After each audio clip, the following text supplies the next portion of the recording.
All right, I'm recording audio, video, Zoom, the whole thing. My goodness. My goodness. That's good. Yeah, your goodness. How's it going? It's going well. I was saying happy almost 4th of July. We missed everybody, but happy belated 4th. happy belated 4th, exactly. Yeah. So you were saying you had a crazy gig? Yeah, it was a private party. It was all like Bulgarian, Russian, and Uzbek people. Mm-hmm. Okay. But they were like some serious MAGA folks. Oh yeah, interesting. The house owners had a signed letter from Trump on their mantelpiece, and so maybe all this Trump-Russia collusion might not be, it seems like there might be Trump more there. Bulgaria collusion, No. Ah, yeah. Classic. But yeah, interesting. they when we weren't playing, they had a playlist going, like when we were on breaks, and it was 4 songs that just kept repeating over and over and over again. Can I guess? Yes. Can I guess? Yeah. Okay, so I feel like it's probably like "Glad to Be an American" or something like that. Yeah, I'm proud to be in. Yeah. Yeah, seriously, they played that song like 8 times. Okay. You can't always get what you want. I'm just trying to think. What did they play at Trump rallies? Wasn't he? Because the Stones got mad at him. Oh, did they? Ending. That's funny. Yeah, because he kept ending his rallies back in like 2016 with that. And they're like, dude, stop using. No, it's like it's sillier than that. It's like America the Beautiful was one of them. Okay. The Star Spangled Banner many times throughout the night. Of course, yeah. By whom? Like who was performing it? I mean, I don't know, like the Hendrix version. No, like some choir and an orchestra. Like it was like cool. weird to have on at a party. Sure. And then some song by the whole night. I was like, who is singing this song? And it was like a song about like I miss the red, white, and the blue, and then, like if you don't like it, there's the door. Like just one of those songs. Nice. Yeah. And I was like, who is this voice? And then I was like, oh, it's the singer from Stained. I don't know Stained. It's been a while since. Okay. You do know Stained. Yeah, Everybody knows. I do know. Everybody knows Stained. Everybody loves and knows Stained.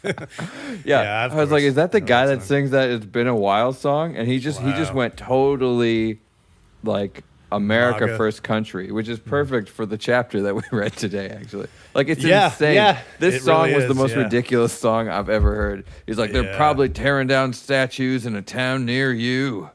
Yeah. Yeah. What a time to live. What a time to be alive, Antushka. It was pretty funny. And there was this super drunk guy that kept coming up to the band. He was like, please play country music. And he had this like really thick accent. He's like, these Bulgarians, like, they don't know country like us. He was like, this is our country. I was like, this was one of the Russians? Wait, because you said he had a Southern accent? No. He had some kind of Eastern European accent. He seemed to be distinguishing himself from Bulgaria. Gotcha. So I guess he's not Bulgarian. Yeah, I don't know my like Eastern European accents that well. Oh, yeah, I don't know, yeah. Yeah, Estonia. Huh. Yeah, that's interesting. Yeah, no, I didn't. Yeah, well, that was more exciting than me. How was the gig? Would you just... So, wait, what did you play? It was a long gig. It was a 5-hour gig. Wow. It was just a cover band, Just normal, we just played just normal covers, Come Together, Valerie, all the stuff. Nice. Were you singing or was... No. I was just playing guitar. That's cool. You like doing these kind of gigs? I mean, like cover gigs like that. They're okay. I guess, yeah. We get they like take care of us. They're like, please have beer, wine, have food. Right. Oh, this is the other thing. They're talking about how American they were. They started a USA chant at one point, and I was like, okay, like I get it, but like nobody here acts like this. That's not true though. It was way above. It was. Oh, really? They were grilling, I don't know though. They were grilling burgers, but no buns, no condiments. Right. Classic American style, right? Just a patty. I guess. Yeah, no carbs. Who needs carbs? It was pretty funny because the bass player was like, "Do you guys have any bread?" And then the host was like, "Oh, sorry." And she went into the kitchen and she had like a couple bags of ciabatta rolls. that she pulled out, but no condom, Yeah. no ketchup, no no nothing. So it's just like Kind of these mints, thick, yeah. like kind of Yeah. dry ciabatta rolls. Yeah. Okay. Interesting. Yeah. No, you're right. That is a perfect sort of segue to the chapter that we're discussing. It's also just making me think real quick is like you do see that, don't you? Is like you have like they always talk about how like a lot of like the Cuban immigrants, for instance, also are very like MAGA heavy. Yes. It's interesting how you see like it's not every immigrant group, obviously, Right. And you can't really, of course, paint a whole group with one brush, Antushka. That's not right. Okay. I thought the broad Point. brush. What if it's a real thin brush, a narrow brush? Oh yeah. Okay. Yeah. I guess it depends on how detailed you're painting. Right. But yeah. It's just interesting because you wouldn't necessarily. I was kind of surprised when I feel like I first saw that kind of stuff back in 2016. I keep referencing 2016, but I don't know. It's Yeah. I mean, I used to have a crazy student time. in Yorba Linda, California, and they were Assyrian, and they had like framed MAGA hats on their mantelpiece and stuff. Yeah, I mean, I was. I guess I shouldn't be too specific because it's somebody I know. Mm-hmm. But again, another immigrant person from another immigrant from South America this time though, that I'm friends with. It's the same. Is he like in confidence told me, yeah, I voted for Trump, and I was like, okay, cool. Okay, Man. okay. Thanks for telling me. I don't know. I feel like he expected me to be like, yeah, me too, brother. It's like, I voted for him twice. yeah, it's like cool, man.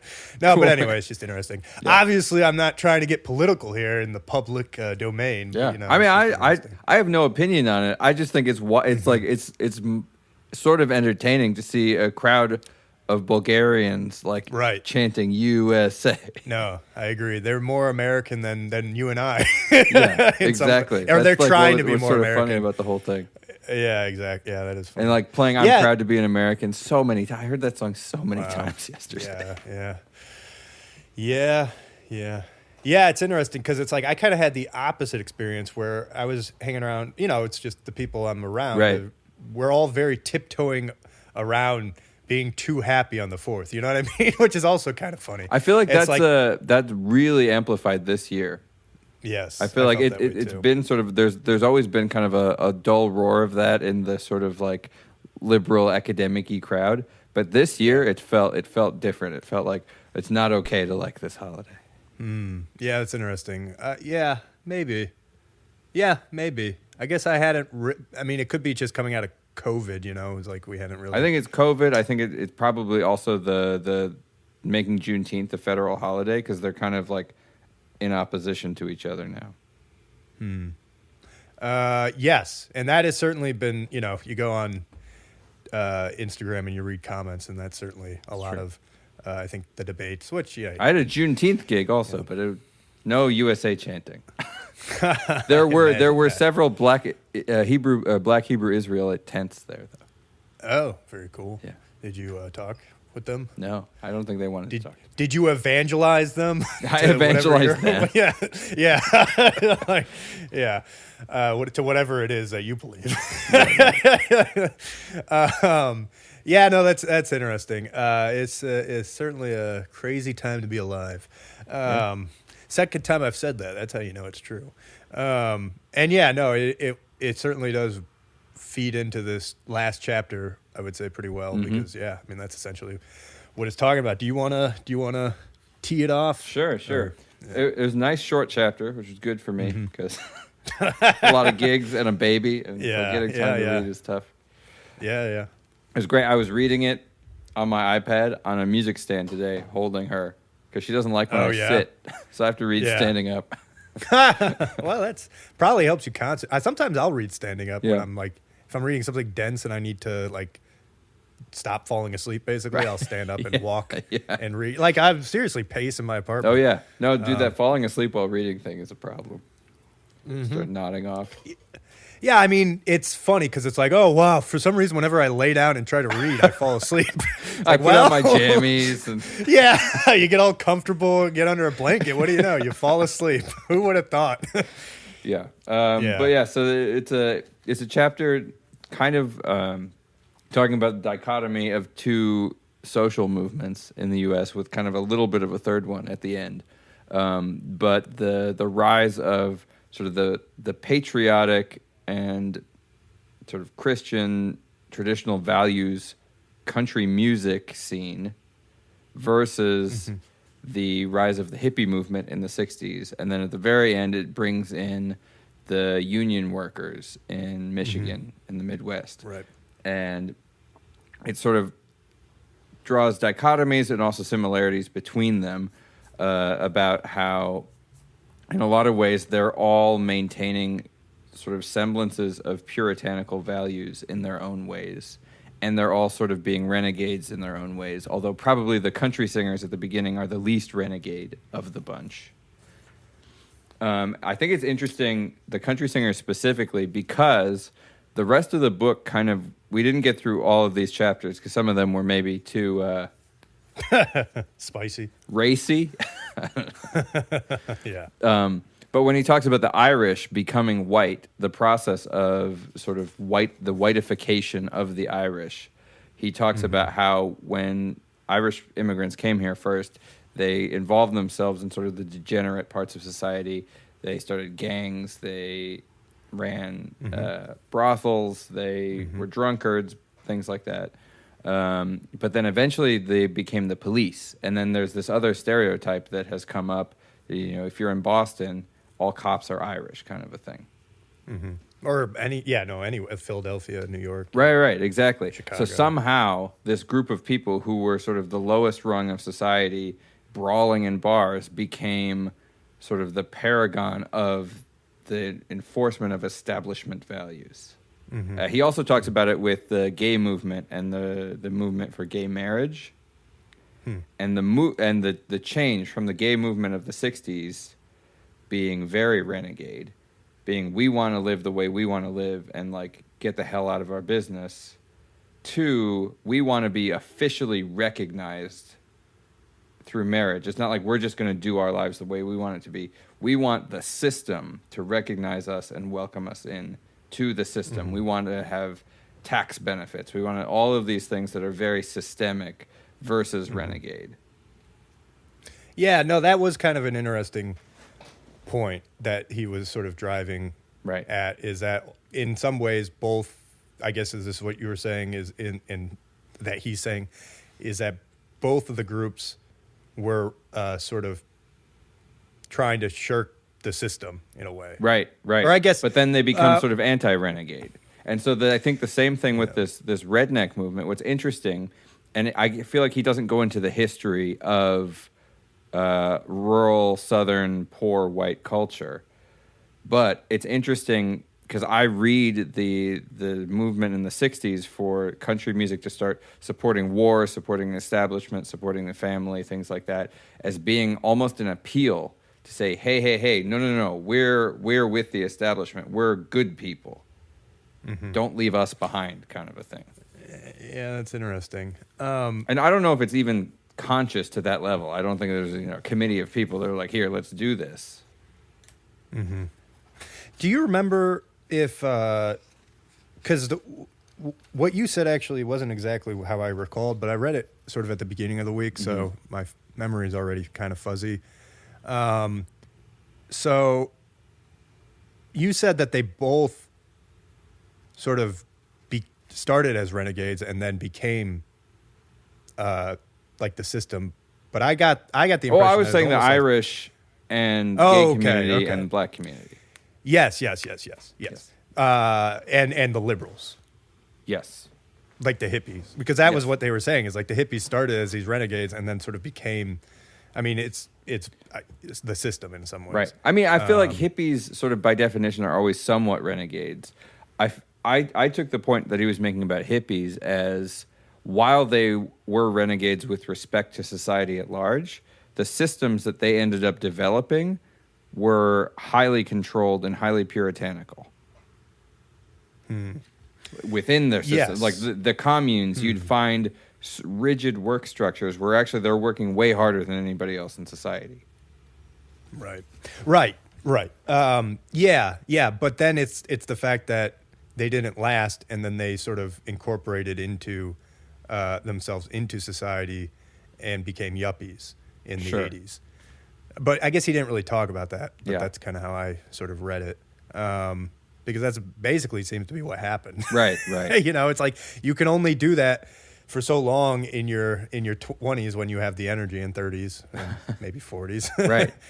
But then there's going to be a point. I mean, this is the problem, is just like, this is why we went. I mean, this is what he's essentially saying too. This is why we developed these systems to make life easier. Mm-hmm. Is there was a reason life was brutal. What is brutal, nasty, and short? Isn't that what Hobbes said? Yeah, that sounds right. Yeah. So yeah, because it's also like, it seemed like he was saying the country folk started as very non-renegade and then sort of became renegade. Well, right, because I think that any Which is where poor, we can talk about any Blaze poor Foley. group, I think, is going to be sort Right. of outside of the Exactly. Yeah. the elite structures of society. Mm-hmm. It's never Right. it's never poor people in Appalachia deciding what's happening with society. It's rich people in New York and DC and Boston and Philadelphia Mm-hmm. and Chicago and whatever. And it's people in universities. And so Yep. I get the sense, and this is a little bit my own interpretation, that Right. the legitimation of this sort of patriotic country music is a way for poor white people to feel as if they are part of the story of society. And to feel as if to validate their life, to say, you know, like, we're doing things too. It's not just those rich elite folks at Harvard. That's interesting. I don't. Yeah. No. You're. Yeah. I could see that. Well. So. Or maybe it's a psyop. Yeah. Yeah. I have underlined point equals hippies weren't lazy.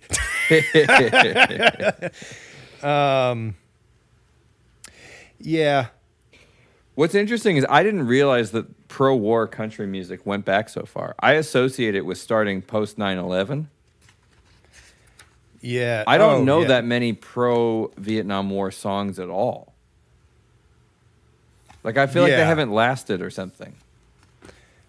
Well, was he saying they were pro Vietnam? I Yeah, thought he he was says, just he talking. says by the end of the war, at least 65 recording companies were putting out country records, and the popularity of country music continued to grow after the war, spreading well beyond its traditional That's not. roots. Isn't that World War II? Yeah, World War II. You but said even, Vietnam, I thought. I thought you said Vietnam. Well, because he so it starts with World War II, but most of what he's talking about is country musicians in the 60s. No, he's talking about them in the 40s and 50s. Yeah, so there's the 40s and 50s, and then he jumps down at the end To of that the page counterculture. into the 60s. Which- Because all these songs about the Korean War, then he starts talking. Oh, yes, you're right. Yep. Yeah, Merle Haggard. Yeah. Right. And then he gets into a little bit into the 70s. And then that whole thing about Merle Haggard getting pardoned. Right. Yeah, no, I mean, and that's the interesting thing, though, is because, I mean, and that's why I wanted to talk about, like, Blaze Foley and all the outlaw Right. country people Yeah. who then that they were, like, the next generation that sort of rebelled against that. They were smoking weed, they were drinking, they were lecherous. Not saying, you know, all these are necessarily good things, Yeah. but it's, like, certainly they did become, I would say, more rebellious, Mm-hmm. which is interesting because, again, we're sort of, I feel like, saying that is almost the opposite trajectory is what normally happens, is you kind of start as a renegade and then Right. you become systematized. Right, or but I whatever. think even in the outlaw country world, it's the same thing, because it starts off that they are these sort of rebels in the country world, and now that's the most popular thing of all time. So how could you even say that they're renegades? It almost feels fake in a way, you know. So if Johnny Cash has his middle finger up and it's, you know, 1968, everybody's like, oh, and even he, Yeah. I feel like there's this funny thing where music stars specifically, get a whole lot of credit because they happen to hit it just the right time.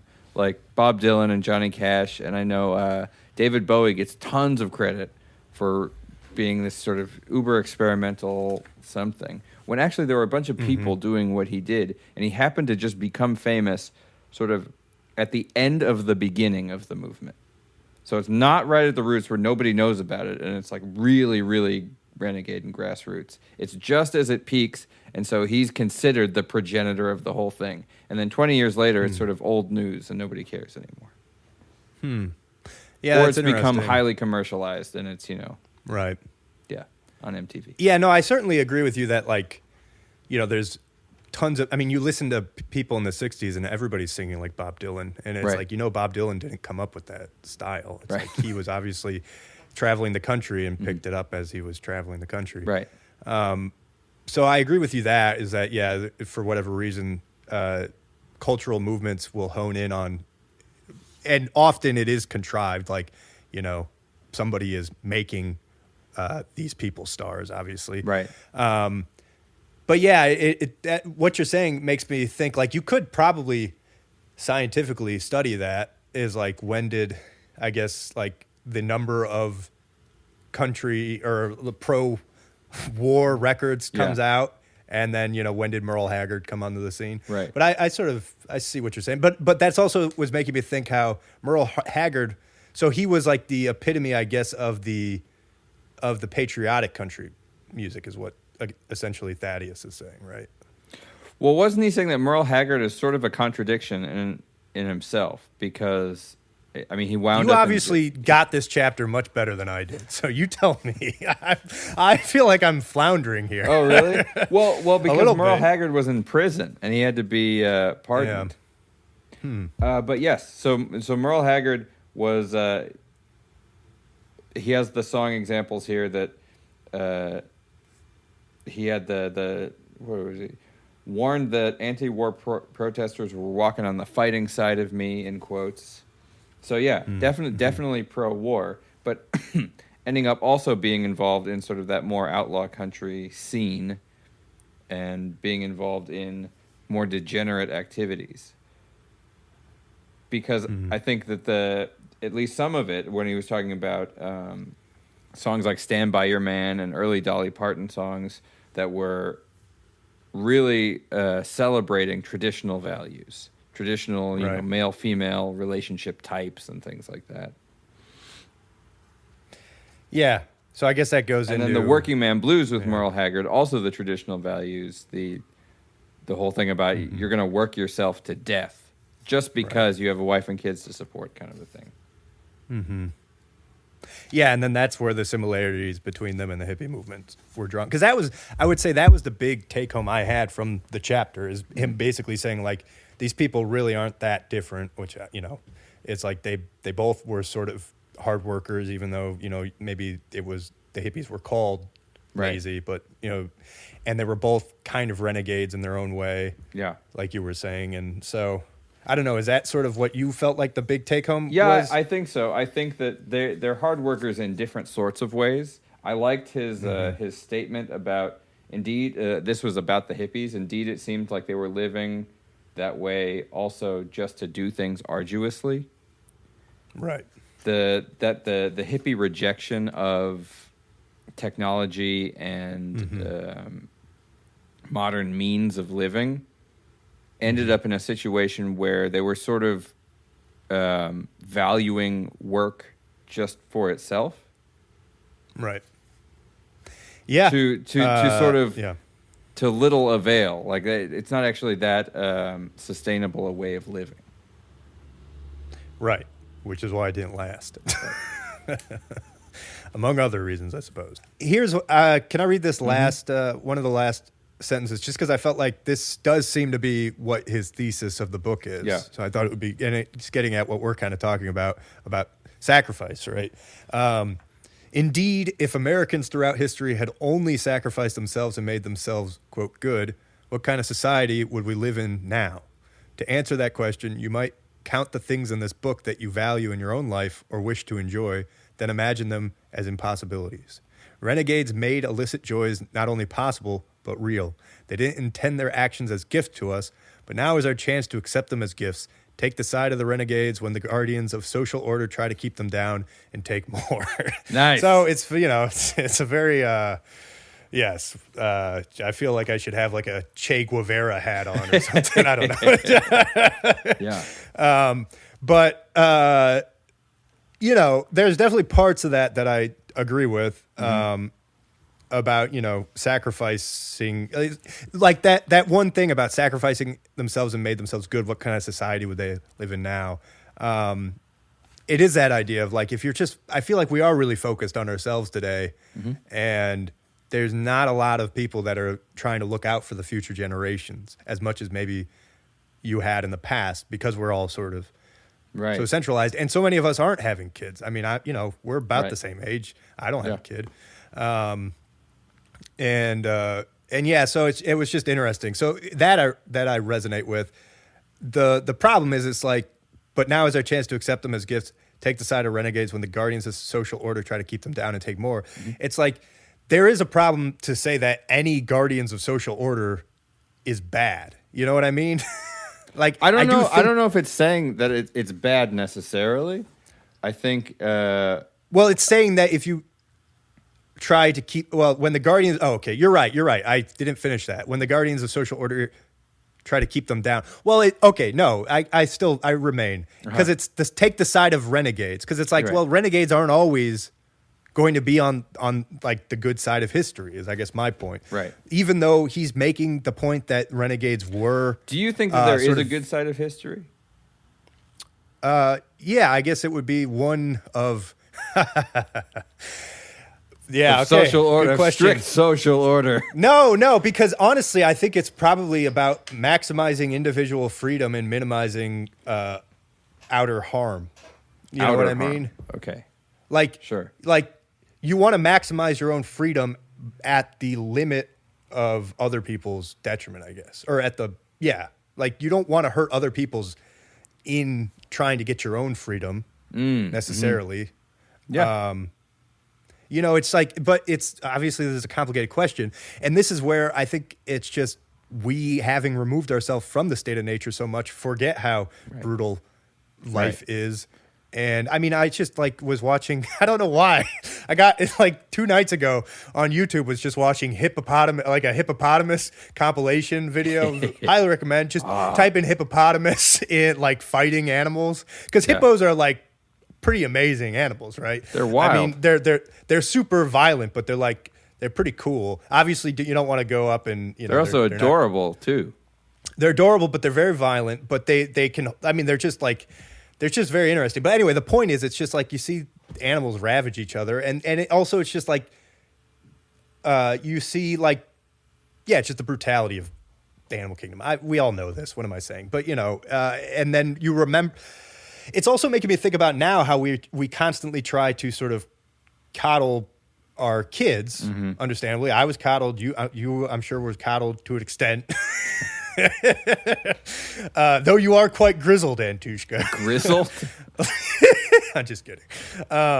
But there is this question about how over coddling in your infantdom, if you will, or, you know, is going to be bad for when you become an adult, because honestly, life just becomes more and more difficult the older you get. And this is something that everybody realizes as you get older. I mean, you hear that phrase like getting old isn't for the weak, right? Because it's just the wheels start falling off and just things, it's just, you can't help it. And if you're not prepared for the reality of sort of life being brutal, nasty, and short, when you hit your 60s and things start basically going wrong, as they inevitably do for everybody, and you're not prepared for that because you've lived sort of a very nice life before that, I think this is where we have a lot of sort of the existential problems for our society too. So it's this idea that, you know, society's very good at protecting us, but there is this question about overprotection and whether, you know, but then you want to get into these. Anyway, I'm just ranting now. No, it's good. You're doing so well, and you cut yourself off right at the end. I gotta cut myself off. I need to put myself in check. Shut up. You need to put yourself in check. We all know this. Yes, it's like, hey man, everybody knows this. Why do you need to say this? Anyway, I don't know. I mean, I don't know how good of a job society does at protecting us. I don't even know how to evaluate that. Well, infant mortality. That's, I think, the best one. At protecting the babies.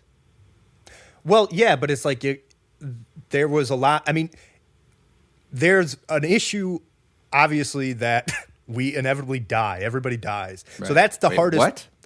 What? I know. I'm sorry. What? Also, Santa Claus isn't real. I hate to just be the guy breaking all these things. But so that's the ultimate problem you could say that medicine's trying to solve, right? But one of the bigger issues was at the other side of life in the early. I'm getting excited. We're talking. Okay. When you go to the early part of life, though, that was the other big time. You would have this like bimodal distribution. You'd have a bunch of death in the beginning of life, then you'd sort of stable out if you could make it past. And then you have a lot of childhood at the other end. And then you have a ton of death at the other end, right? Maybe 100%. Whoa, it's like 100%. Yeah, there's definitely a trend here. So the point is, though, that society did a good job at mitigating that. The first, I would say, one side. The first one, yeah. And we're still working on the other one. Some people. Yeah, I mean, I don't know that I would say it was society that did it, but I think I understand what you're saying. Why do you think it wasn't society? What? Well, no, because it's like antibiotics. That was probably one of the biggest ones. But antibiotics were developed by people, like individual people. Yes, but you needed the infrastructure. I mean, this is the big thing I think about with science and medicine. You need the infrastructure of society to allow for these sorts of things. And you need to give people the ability to specialize, to sort of get... I mean, it's... Again, like, I obviously think that there's excesses in all of these domains that need to be sort of curbed. But I'm just saying it is important to remember, like, there are a lot of bad things with our society, but they were all trying to solve issues. Right. But I'm not saying... Yeah. I'm not saying that there are or are not good or bad. Yeah, things sorry, for you society. weren't. I didn't mean to infer you were. Sorry. What I would say is that society, it's the thing. It's the narrative. So I'm not a total postmodernist. I actually believe that individuals are real, and I believe that existence is. Okay. You know, actually, postmoderns don't believe that individuals are real? Well, the individual is a narrative too. It's all. I mean, turtles all the way down, right? But sure. Everything's on the back of another turtle. We should get like a postmodern scholar on here sometime. Yeah, we should. I would be legitimately interested. Thaddeus, we'd get Thaddeus. No, he won't come on. But. No, he won't come on here. Well, we did review his book. I've been retweeted by him a couple times. But oh, you have? Yeah, interesting. But I don't think he has any idea who I am. Yeah. Thaddeus, if you're listening, we would love to talk to you. Anyway. I see the narrative of society as being somewhat useful, but I think that I see it as important to remember that society isn't acting. Society, in the same way that Coca-Cola Company isn't actually acting, or China isn't acting. You know, when somebody says China took responsibility for a balloon, like what? That's a silly thought to me. Like, China calls up America. No. One guy calls another guy. Sure. But acting upon the entire country. Right. One guy calls another guy and he says, in the name of China, or whatever he says. But I think it's important to remember that actually it was people who invented antibiotics, and it's people who administer those antibiotics, and it's people who take those antibiotics. And actually, those are all individual cases. And you could sum them up and say, on a societal level, we have less death from infection due to antibiotics. I think that that's a perfectly reasonable thing to say. I would not grant society I wouldn't grant society agency. I don't think society is doing. I think there are societal trends you could observe. Well, so here we could get very, because I disagree, because it's like, I feel like society is humanity. You know what I mean? It's like, because it's a conglomeration of people, it is, as you were saying, it's like, it's the sum of those people. Right. Well, then society is doing, like, if society has agency, then society is doing sort of an infinite number of things in an infinite number of directions. Yeah. Or it's just like our bodies are. No, but just like our bodies are. It's like you could look at our body as the same thing. You can break it down and look at the individual cell, right, if you want, but all the cells are working in orchestration to make you.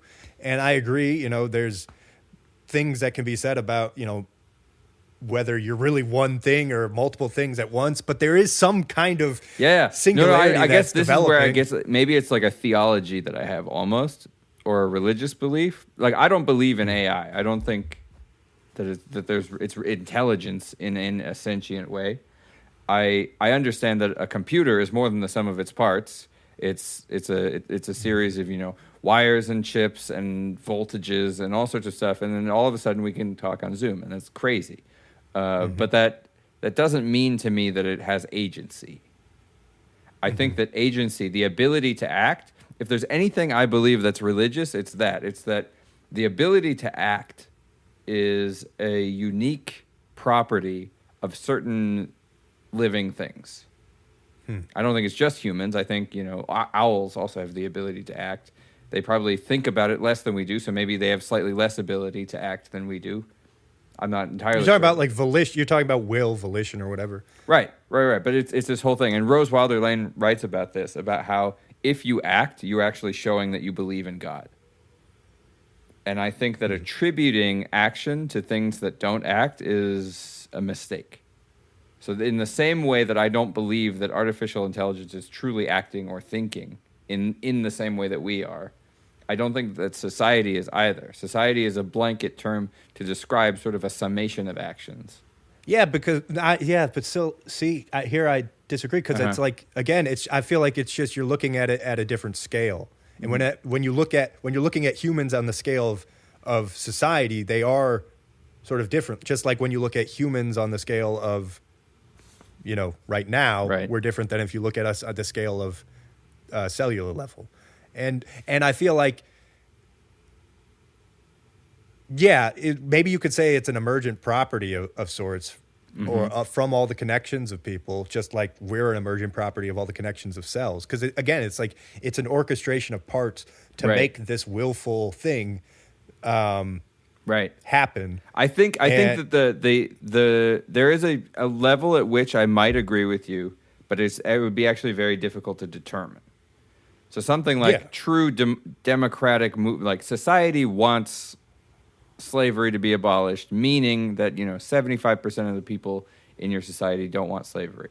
The problem is, in our system, we have no way of measuring that, because we have government structures that say that they are sort of speaking for people or groups of people, but how well are they doing that? It's entirely unclear. Like, what is the will of the people with respect to seatbelt laws? I don't know.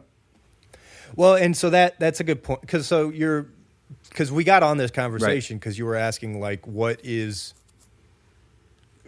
it, like what is good for society, basically, I think was the question, or something like that, right? And I mean, it's true. That's a very difficult question to ask, because it's subjective, right? It's going to probably change for everybody, but I do think there are some fundamental things that everybody agrees on, such as like not being killed in the street randomly and stuff like that, and like having your family protected and having food and stuff. It's just at what expense of other people, and that's, I think, where that's where all the issues come from. It's because you could say America has gotten to where it is at the expense of a lot of other people, right? And which is bad. And now people are mad about it, understandably, right? Yes. And now so they're mad. We know, well, they've been like, mad. Hey. Hey, wait a minute here. No, but you know what I mean. So, it's just, I don't know where I'm going with this.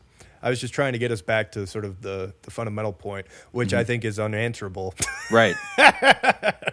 I mean, most people don't agree with me on this society thing. This is a point that makes my wife very annoyed with me. Well, it's just, I think that it's tough when you get at trying to compare scales. Comparing different scales is a very difficult thing. And that's what you're essentially trying to do when you're comparing people in society, I think. Because it's just, I'm saying society is a narrative. My understanding of society is a narrative that has to do with the summation of people, in the same way that Coca-Cola Corp is a narrative having to do with a bunch of people who work in a whole series of offices or do a whole series of things. It's not like Coca-Cola Corp exists, like God didn't invent it. It doesn't exist in nature. It's just a story we've made up. Right. Or System of a Down as a band. But there is a physical, I don't know. I guess That's just a story they made up. But System of a Down as a story doesn't have volition. Those 4 guys have volition. And they can decide to do things or not. Right. But the sum of those 4 guys is what becomes the volition. Okay.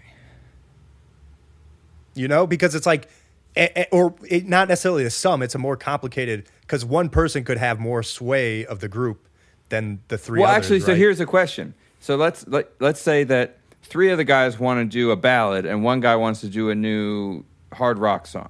And so they go with a ballad. Does that mean System of a Down wants to make a ballad?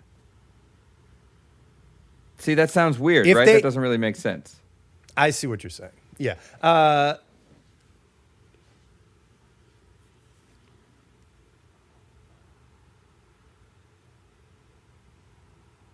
Yeah, I see what you're saying. I knew it. System of a Down worked. They always You come got in me. handy, man. Wake up! Grandma got to put on her makeup. Why'd you leave the keys up on the table? Okay. Yeah. Okay. Yeah, I mean, I'd have to think about that. You might have convinced me with that point. Always System of a Down. You should try it. Yeah. If you can ever think of a way of distilling your idea through System. Yeah. Yeah, I don't know, because I guess it's because I wonder also if it's just a limit of our language too. Right. It's like we just don't talk about things like that, but it doesn't mean, you know, it's like, but I guess that's your point, is trying to anthropomorphize society or bands or whatever as if they could be one individual. Yeah. But it gets into an issue because it's like, well, if they ended up actually making a ballad, then you might infer that they did want to make a ballad. I don't think that's saying right. They as in you know those what I 3 mean? guys. This is what I'm saying. I don't think it's a true statement to say System of a Down wanted to make a ballad. But I guess what I'm saying is if they did make a ballad, then you could say that because, you know, unless they were coerced, you know, I don't know. But I see what you're saying. I don't know. This is an interesting point because basically it's getting at this idea of like what society isn't going to be one person, right? Which I think we agree with. It's a sum of people. And you talk about narrative. I think we're talking about the same thing, but I've always thought of society sort of similar to the brain of like, it's just a bunch of people transferring information. I think that's probably about true. Which then is why it's like, of course, certain people are going to be more effective at transferring messages. Yes. Which is why the people that are in mass media are the most powerful. Yeah.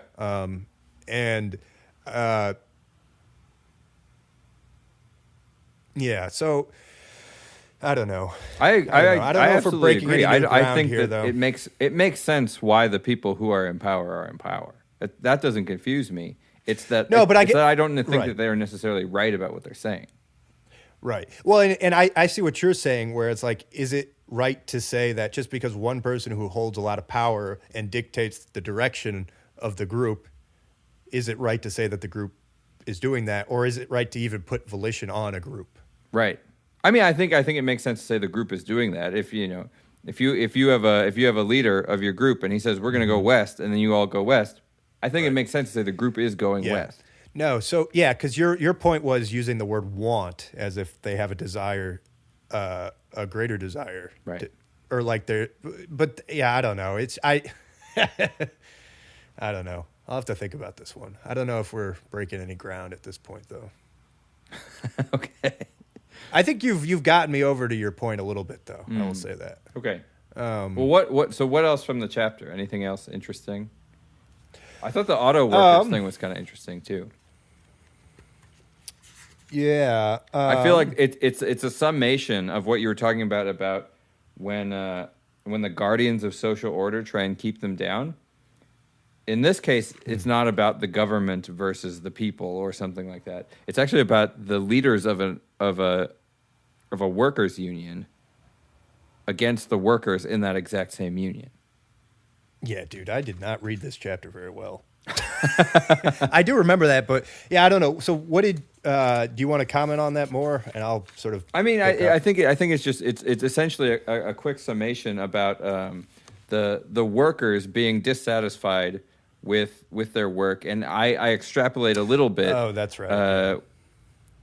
Sort of interpreting it as sort of general feelings of not being connected to your work, not feeling like your work is valuable.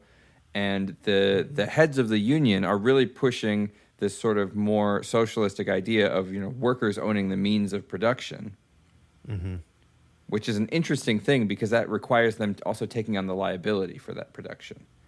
But the workers are saying, no. Like, we don't want anything like it. We don't want this liability. We actually want less responsibility. And so they were talking about how they mess up on purpose on the assembly line and make things wrong or just goof off whenever they could, about sort of taking control of their own time and their own means, which I think is it's a powerful thing to do, even if it feels like kind of a petulant or annoying thing to do. Right.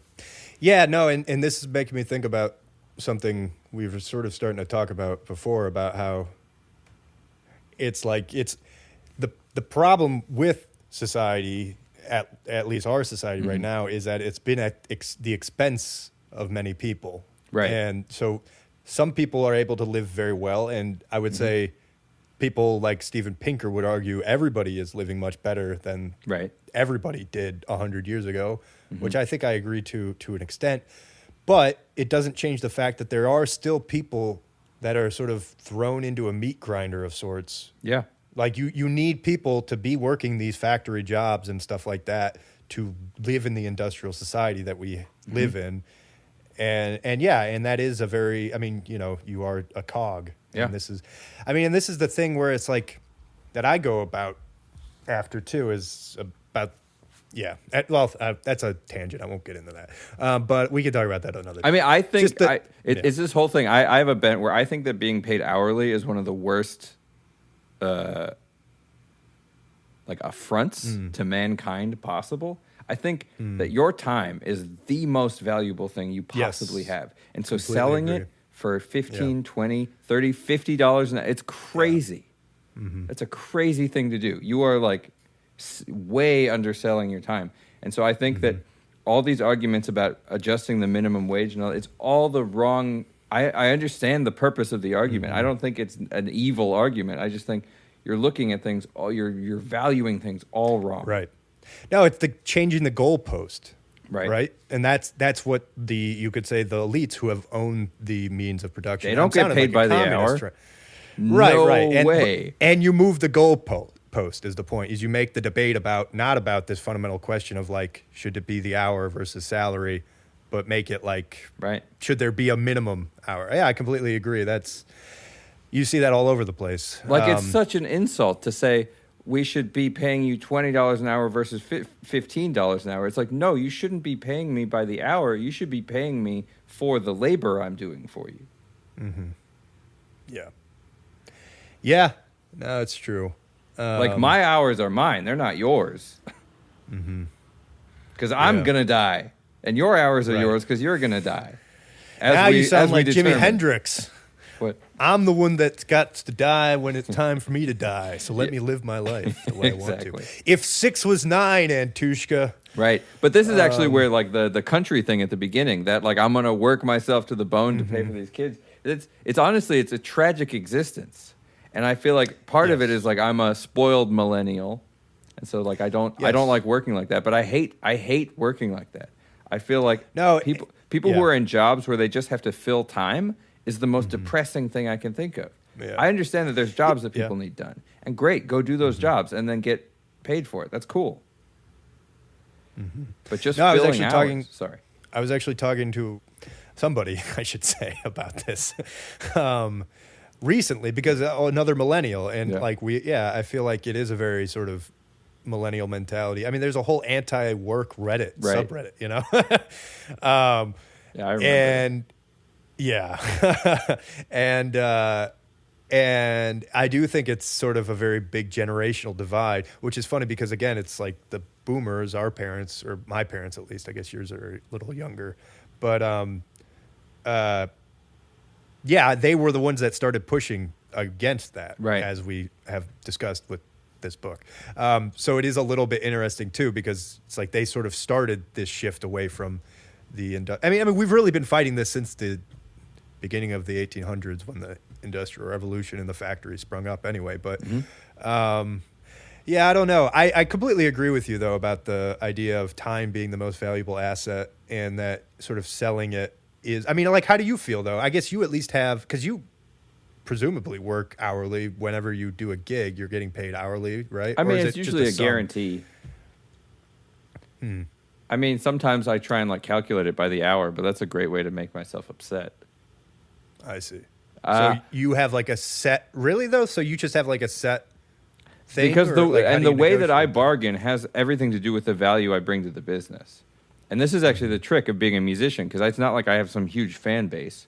But this is like the gold standard, because the way you make money is if you can say to a venue, hey, I'm going to bring in this many people. They're going to buy drinks. They're going to buy food. You're going to make at least this amount of money, so I need this amount of money. It has nothing to do with the time. But like, how do you negotiate that with a gig like you did yesterday, where you're not really bringing people? People are there.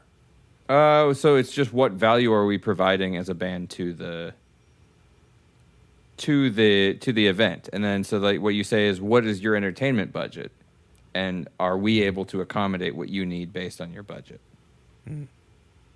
And yeah, obviously, if it's a 5-hour gig, it's going to cost more than a 2-hour gig, right? But we don't. It's not charging like, well, we need to make X number of dollars per hour. I understand. Yeah. I actually think that teaching is messed up partially because of that. I remember feeling that way back. It's like a half-hour lesson costs this much, and an hour lesson costs this much. And then you think about like the way that music was taught in the 17 and 1800s, where you would just like go over to Beethoven's house every day, and like sometimes you'd do dishes, and sometimes he'd teach you how to write a fugue. Is that how it worked? I thought they would get paid. Yeah, it was just like you're just around your teacher, and you just learn from him. You learn like all sorts of weird lessons from him. God only knows what sorts of lessons. In those dark, dingy rooms of Vienna. Yeah. Right. Yeah. I don't know. Not that I think that that's the most efficient. I think to me, it's telling that the people who don't make any money are fighting for hourly wages, and the people who make a lot of money would never sell. They wouldn't be caught dead selling their time. And the biggest thing they say to you if you say, can you do this, is no. But people at the bottom say yes to everything. Yeah. Well, because they have to. It's not like them saying no is going to get them further. It's like they're in this situation where because they're already down there, they have no leverage. And so they have to be fed the scraps from the top. Yeah. I see what you're saying. Yeah, I mean, but I think I'm not saying it's a good thing, but I guess that doesn't perplex me as much, that the people at the bottom have to say yes and the people at the top. Well, it doesn't perplex me. I just think it's sad. Yes, of course, yeah. But this is where I kind of get back at the point where it's like, I'm not saying that there aren't like inequalities in society that need to be equaled out. Yes. But it gets to this idea too that there are always going to be, I think, yes, there's always going to be a hierarchy where somebody's sort of got more power than others. Definitely. And it's a question of really trying to get everybody to act more benevolently towards each other so that nobody's exploiting anybody. But again, this is a very obviously naive and whimsical way of thinking. But it is this idea. This is why I keep, like, the golden rule is maybe the most powerful rule, because it really is that. It's like, just think about, would you want to be treated that way? And if the answer is no, then don't do it. I agree. It's like, I mean, but this is like the living with integrity. This is the problem, is that, like, this is very traditional values, and there's something difficult about it. It's like, I think that honesty is super, super important. Not that I'm always honest or very good at it all the time. I just think as a value, it's like one of the most important things we can do to each other. And it's this thing, it's like if I hire musicians, I try and be really upfront about what I'm making and what I'm hiring them for. And like, is it an even split? Am I taking more because I'm running sound also? But just like being upfront so they know the deal, because I hate the whole thing of like being secretive about pay. And I feel like that's another thing that only serves the bosses. If everybody at the bottom doesn't know what each other's being paid, it's much harder for them to leverage themselves. Right. Well, and this is something that we could probably discuss at another episode that we've sort of touched on, but it is this idea, this rebellion in the West that we've been talking about against this, like consolidated power that then tries to sort of censor, essentially, the knowledge. Yes. And how it really had, that's sort of, I mean, you can, there's been a lot of other things that have obviously happened over the course of the last 1,000 years in Western history. But I think that is maybe one of the big, quote, narratives, if you will, is this sort of rebellion against, I guess blind allegiance, you could say. I don't know. Yeah. Because, it's like that was where the Lutheran, like that's what Luther was doing. It was like, let's make the Bible into the common tongue so everybody can read it and everybody can understand it for themselves. Right. And you don't need somebody else sort of telling you the way it is. I don't know why that, I mean, this is the depressing thing about, we've already said about European culture that we sort of forget is that they were, we were barbarians for many years, and there aren't any records of sort of where maybe some of this culture came from. Right. But I assume it probably must have come from ancient Gaul and Goth and stuff like that. Or aliens. I don't know. Or aliens. Ah, the Anunnaki, I see. You've been reading Eric von Däniken, I see, Antushka. Yeah. Okay. Yeah. All right. So we did some Renegade history. Wait, so you want to do some chemistry next? Well, I don't know. I mean, it might be too much. There's another book also. Oh, I was also there's a few that we could, but chemistry history was another one. I have the book here. It's a fun title. Yeah, Creations of Fire. Yeah, but it's very small text. But it's sort of, it's like the other one where it's more of an anthology, I would say, in that it's like Socrates. They do. Like I'm very interested in this chemistry thing. Actually, that video that I sent you just before we started, I don't know what happened. I just went on this rabbit hole today about radioactivity and nuclear energy. And so chemistry sounds cool. Okay, yeah. Not that that'll necessarily be in here, but. Oh no! I mean, this is the whole thing's about chemistry, basically. Right. It's talking about a lot of different people in history, but it's all with a chemical emphasis. So it talks about Socrates, but it talks about the chemical stuff that he was doing, basically. And Newton, it talks about all the alchemy he was doing back then and stuff like that. Ooh, alcohol. There's a fun one. Alcohol, yeah. Yeah, no, and I mean, I think one of the things I liked about this book was it was talking about, phlogiston, which was this chemists of the 1700s were carried along with the spirit of the age, progress, enlightenment. Fortunately, their initial attempt at a system, phlogiston, was wrong, which is basically this thing about how energy, I don't even remember, but something with energy. But anyway, so there's a lot more sort of examples, I guess, of how science had one theory and then it sort of got overturned by more information and better sort of studies and whatnot. I was also thinking Aristotle, Nicomachean Ethics or something. Okay. That might be an interesting thing. I mean, and there's that one I sent, the Foucault, The History of Madness. Oh, yes, that would be interesting. Yeah, I'm trying to look at my bookshelf as we speak. The problem is I didn't really think what would be a good. Well, I'm just looking the nuclear fission and that entire history of nuclear technology would be very interesting to me. Okay. Well, we could do that. Yeah. The problem is, again, it's like it's also each section's like a page, basically. Like they have enzymes. So we could do a on chunk enzymes. Yeah. of things. Yeah. Okay, so we'll do nuclear stuff. We could do. I mean, I don't know if you want to do a different one that's more sort of earlier in the book. I was gonna say maybe we should start earlier. So we can get there. Yeah. I mean, we could just start with chapter 1, or Part 1. Chapter 1 basically starts prehistoric, 100,000 to 300 BCE. So it's going to be talking about like the sort of, which is interesting because it's talking about like how did they actually make like bronze stuff? Like how did they figure, what was the materials they were using to do this? If that's interesting, we could do that. But I mean, this whole part 1 looks fascinating, and there's no way I can read the whole thing for next week. 300 pages. So no, yeah. Oh yeah, no. I said chapter 1. Sorry, did I say part 1? No, you said chapter 1. I'm saying that I like the look of all of part 1, and I want to read all of that. Oh yeah. No, it's a very good book. This was Chinese alchemy and Indian alchemy. That sounds awesome. Mm-hmm. Yeah.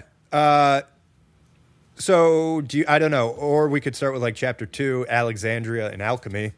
So we're starting to get into 300 BCE basically into 600 chapter CE. 1's like 2 pages. I think it's okay to start at chapter 1, isn't it? Okay, cool. And then I might read on into chapter 2, and maybe we could talk about some of that too. Cool.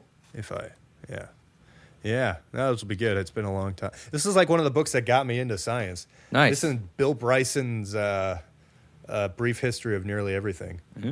I read those back in like high school and early college. Nice. Fun facts, man.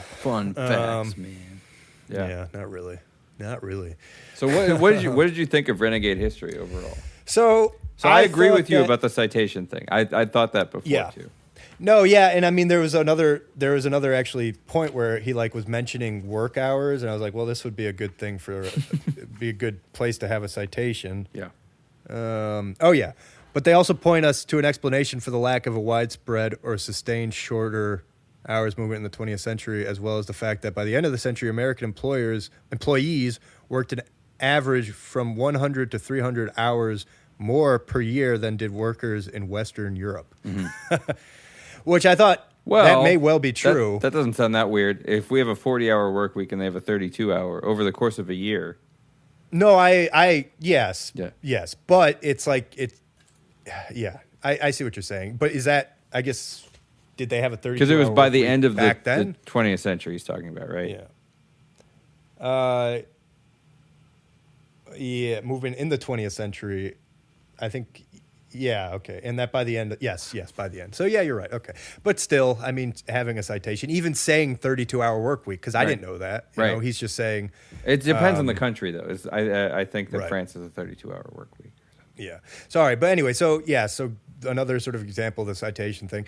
I think it was good overall, especially I'll be positive if we get him on the podcast. You know, I don't want Well, maybe tearing him a new one will get him on here better. Yeah. It's like, I don't need to talk to these millennials.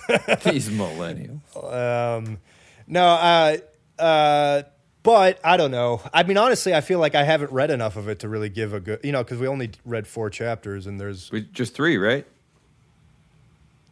Did we just do 3? I don't even think remember. So. We did prostitutes, we did the New Deal, and we did that's right. Because we're on episode 8 now, or 7. 7. Because the first one we didn't do anything. First one would, so yes, you're right. Yeah, so we did 3. So I don't know if I can really judge it super well, but I mean, he made some compelling arguments. And like I said, the stuff that we read was less radical than I anticipated. Right. Though I will say, oh no, I don't know if I should say Wait. You say it. You will. Well, it's funny because, my mom started listening to the podcast. I was like, okay. Yeah, I know. What did she say? Well, she was surprised by your radical views on welfare. She didn't like it? Well, I mean, I think she just did it. It's just she didn't realize that you had those opinions. Right, I think was all it was. It was, yeah, you know. And I said I felt like your opinions were really just what Milton Friedman's were. Yeah. Don't you think? Yeah, you might as well have him on. Oh, wait. No. Oh, yeah. God, Anthony. Too soon, Anthony. I got bad news about Milton. Yeah. No, but wouldn't you agree? I don't know. That was my judge. I think I'm a lot more radical than Milton Friedman. Okay. So, yeah. No, but, and then she was like saying, oh, let's give it to some of her friends, you know, very liberal friends. And I was like, maybe not. I don't do that. Maybe just leave it. You know, because I don't know. It's like, I guess part of the reason I want to keep doing this, even though like every episode does kind of give me anxiety that I'm going to like say something that'll like ruin my career or something. I hope not. I hope not too. And I'm being careful, but also there's a part of me that's like, we're not saying anything that is, I feel like, crazy. Hateful? And we're trying to do it or hateful. Yes. Right. And we're trying to do this all from a good place. And also, I think there's something to be sort of said about talking these sort of things out, you know. And also, nobody's going to listen. So Right. Yeah, except that one episode. Except for that one episode. Yeah, that one episode that we got 5 million listens on. No, but, yeah, it's just, I don't know.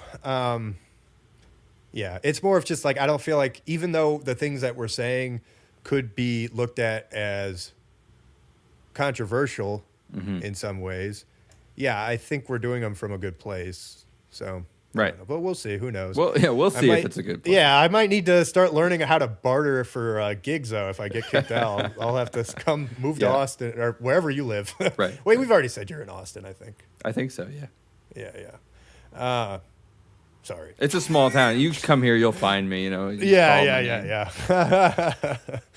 Well, and you know, in some ways, you probably want people to know you from this so that, and maybe you get an audience. Sure. Whereas me, I will be Mr. X. Right. But yeah, I don't know. I also do think that there's something interesting about podcasts. While there are plenty of examples of podcasts getting people canceled, there's also something to be said about them adding a little bit of a resistance to cancellation, because they do, the long form adds more context to understand like what the person's saying. And also, if you do a ton of podcasts, I mean, I think this is why like Rogan has been so difficult to cancel, because it's just people know, after you listen to hours of somebody talk, the people that have actually done that, they know sort of whatever. Yeah, that, I think that's right. You know, yeah. So anyway, what am I talking about anymore? I don't know. But we're going to read about some chemistry for next week. We are. Exciting. Exciting. Yeah, we'll go back to the boring stuff. But then we'll get spicy again, because we do some Foucault after that. Yeah. So let the record show I'm trying to keep the tables balanced. Anybody listening from any sort that's trying to get me in trouble, all right? Yeah, get me in trouble. You can be mad at me. I'm the counterbalance here. No, it's just kidding. Nice. Yeah, you have plausible deniability. Do I? I have feel plausible like I don't really at this point. I've said it's okay. Yeah. No. Anyway. I guess a last point. Did you listen to Blaze Foley? Yes, I did. What'd you think? I liked it. I like your idea of adding a couple of his tunes to my set list. Yeah. I want to learn them, because I feel like I'll appreciate it more when I learn it and start singing it. I mean, that's what I was going to say is like, I actually really enjoyed trying to learn. So I learned Oval Room. Yeah. That was the one that caught my ear the most too. Yeah. It is Oval Room. He's the president, but I don't care. Yeah.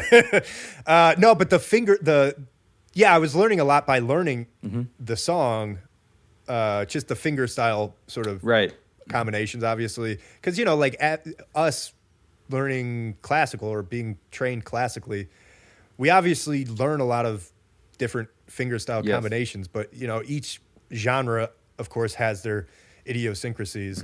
And I did find it more difficult to learn than I expected, to be honest. I mean, like, country and folk finger picking patterns are totally different.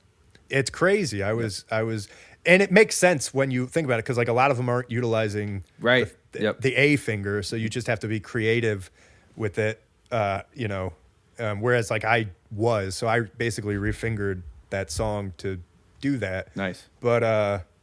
But yeah, anyway, it is a shame that they weren't properly recorded. That was sort of the first thing I kind of liked that too, though. I was going to say though, one recording, it's an electric bass with an acoustic guitar, and that's it. Yeah, and it's such a goofy combination. Mm-hmm. I know. So as you were saying that, I was going to qualify that with saying, but there is also something nice about that. Yep. To know that and also that people will listen, and you don't need a completely well crafted or well produced song. It just needs to be a good song. Yep. And obviously, of decent quality, but people are still listening to Robert Johnson and whatnot. And I mean, you listen to Robert Johnson or Leadbelly. It's like I went back and listened to Leadbelly's In the Pines, Where Did You Sleep Last Night? And it's like you can hear all these mistakes and stuff. And then I go back and I listen to mine. I'm like fretting about all these little like things. Right. I'm like, dude, it's about the groove. It's about the song. Like, is it a good song? Does it have a good melody? Or is it engaged? Like, are you engaging the listener with your performance? Right. Exactly. Yeah. So yeah, I really like that. And there's a really nice live version of him playing the most famous song, Clay Pigeons, which, if you just YouTube it, but anyway, so I thought that was kind of interesting because, again, getting back to the outlaw country, it's like here's this like country guy. He's born in whatever, Texas, and has this big beard, but then he's talking about like anti-war stuff and everything like that. He smokes weed and he's like, I feel like there's a Texas lineage there because I feel like Willie Nelson kind of fits into that too. Absolutely. Well, that's the whole outlaw country thing. I was also surprised that John Prine was from Illinois. Oh, really? Yeah. He's got a real Illinois vibe to me. Does he? Yeah. In a good way. Yeah, he's not to dox myself, but he's from a few towns over where I'm. Oh, nice. Yeah. I really like. Do you know Steve Goodman? I mean, being from Chicago, do you know his stuff? The name sounds really familiar. He was a contemporary of John Prine, another folk singer. He died of leukemia in his 30s, though. Yeah, I guess I don't know. They used to do a lot of duets together. Really good guitar player and just like fun like folk country singer from Chicago. Oh, interesting. Did you so like I honestly never, I mean, cuz like where I grew up, country was like hated, honestly. Yeah. It was like, you listen to rap and rock and roll. And so I never really listened to John Prine or anything like that. Did you growing up? You did, a little bit. My family didn't listen to him that much. I found him through Steve Goodman because my family loves Steve Goodman. Oh, interesting. And then he did some songs with John Prine, and then later I got more into John Prine. Although I'm not in love with John Prine. Yeah. Yeah, no. He's got some really good songs, but he also has a lot of like kind of bad songs. Antushka. No, I mean, I feel that way about honestly most artists. You're right. I feel like, and myself. Yeah, I also have a lot of bad songs, by the way. Most of my songs I don't even play because I think they're really bad. Right. Yeah. No, but I actually I didn't realize that my mom really liked them, which I guess makes sense because we're all from Illinois, so maybe there's some of that. But also, one last point that I wanted to make from the last episode about FDR that I wish I had made. I'm bringing up my mom a lot here, but I was talking to her about the episode. Yeah. And she brought up an interesting point, how her parents, or her mom, she remembers, my grandma, actually hated FDR. Whoa. Wait, why is that? Or maybe her parents' hated FDR. Okay. Because they thought that he didn't really solve the Depression, and he solved it by getting him into World War II. Right. Yeah. Well, that's what I learned when I was a kid. How did we get out of the Depression? World War II. Right. Yeah, I don't know. I don't know if they ever connected those dots for us. Oh, really? I think I just assumed I think we learned that in school even. Yeah, I didn't pay attention in school until I got to college. Yeah, right. Yeah. All right, cool. Well, I think we probably did it, right? We did it. All right. I think it was good. Sweet. Well, see everybody or hear everybody next week or whatever, or you'll hear us. Yeah, our legions of fans. Yes, right. All right, legions. Cool. See you next week. Yeah. All right. See ya.